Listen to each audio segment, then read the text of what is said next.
What happens when the biggest animal helps the smallest friend? Let us find out. In a green forest, there lived a big and kind elephant. He never hurt anyone and always helped others. One day, he saw a little bird sitting sadly on a tree branch. "Why are you sad?" asked the elephant gently.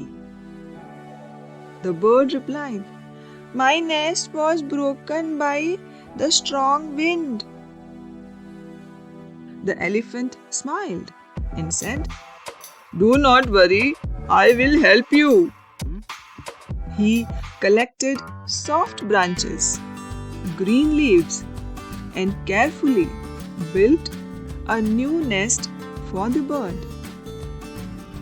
The bird crept happily and said, "Thank you so much."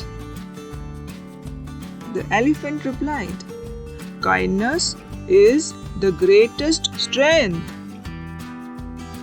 Moral: helping others makes us truly great.